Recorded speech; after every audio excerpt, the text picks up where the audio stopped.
So now we have local Maryland Republicans fighting a Republican governor to allow the spread of COVID-19 because of their desperation for basic means of bill payment.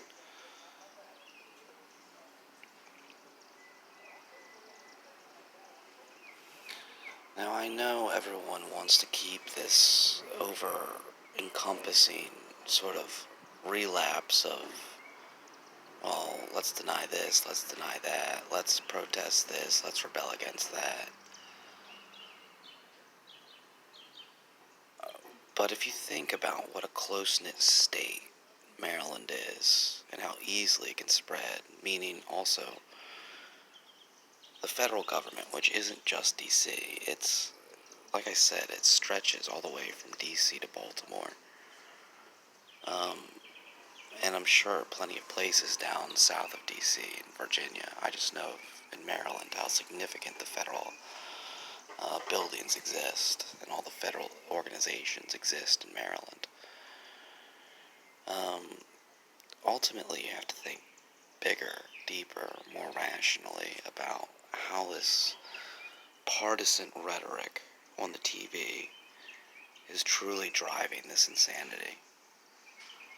You know, CNN's own Chris Cuomo came out to explain why it's derationalizing people's ultimate interest. You know, everyone feels freedom, but at what cost?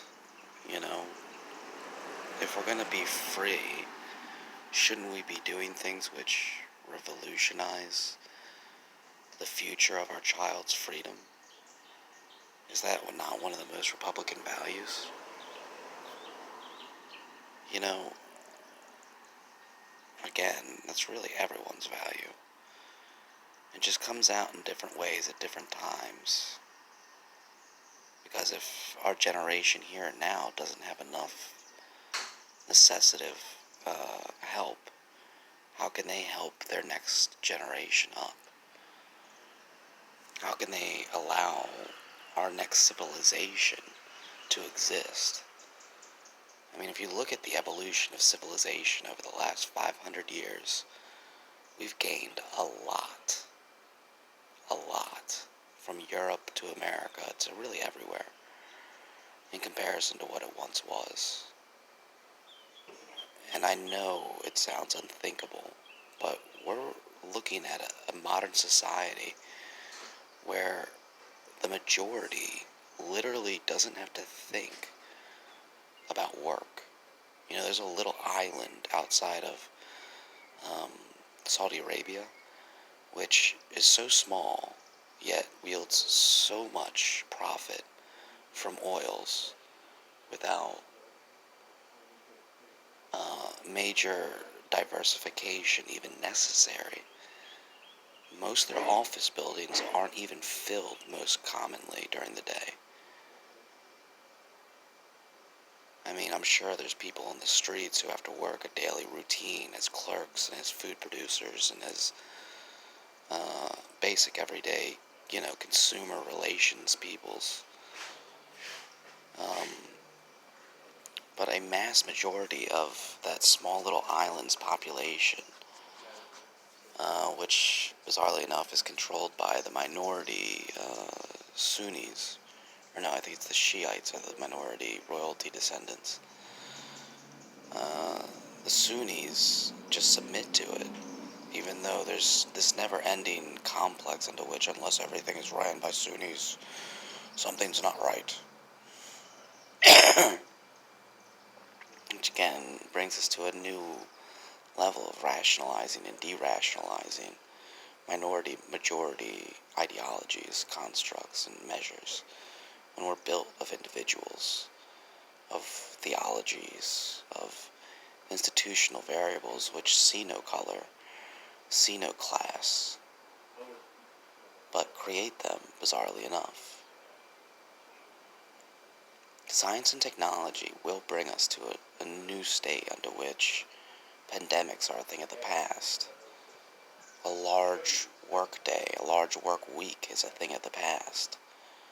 Only the people who want extreme luxury and have extremely intuitive minds, creative minds, to maintain the status quo, the population growth, and the new kind of moral structure of a society which can't overpopulate just based on these scientific evolutions where they don't really have to think about work, you know. It can be very tempting if I don't have to work. And all these machines are building all these things. Why don't I just have a 10-child family and have one huge big family? Well, if we all do that based on that, then we're going to have to build way more sophisticated technology to deal with overpopulation growth and not re-become the machines ourselves. But in these next coming centuries, we're looking at a possible civilization which is capable of being majoritively disciplined intellectually and in the arts. In so many ways, for free, easy, simple, basic. We'll all be given the Inquisition to socialize openly, freely, equally.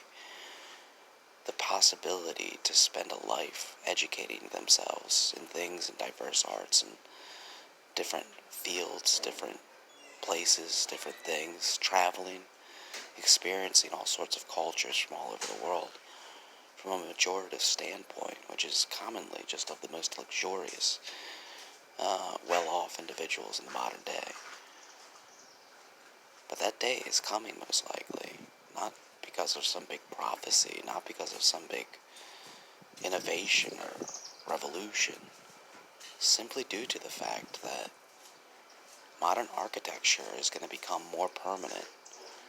Modern energy mining is going to become as simple as putting solar panels on our roofs, building structures of indestructible plastic, energy sources of never-ending solar power, vehicles that can last for 100 years off energy mechanisms which don't involve massive explosions and usage of polluting gases.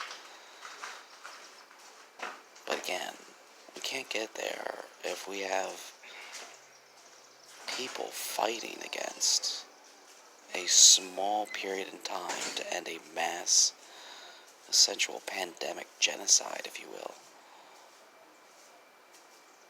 Obviously.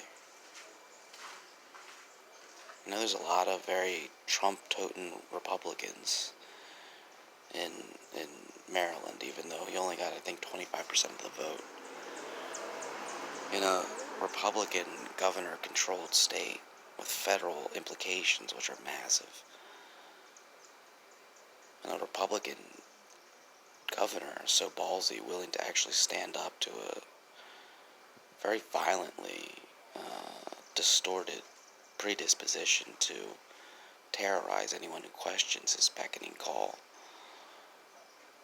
while he himself totally ignorant, or at least plain ignorant, to the conformity in racial diversity they're offending and being and becoming almost white supremacy terrorists to defend his somehow benevolence. I mean, again, I still question whether or not these people are actually counteractions to sabotage Trump as opposed to legitimate supporters of him. But ultimately, if you have Republicans setting up some sort of legal act against their own Republican governor because he's saying, guys, if this gets any worse, the federal government's going to be forced to shut us all down from a federal level, then we have a problem. We have a very, very big problem.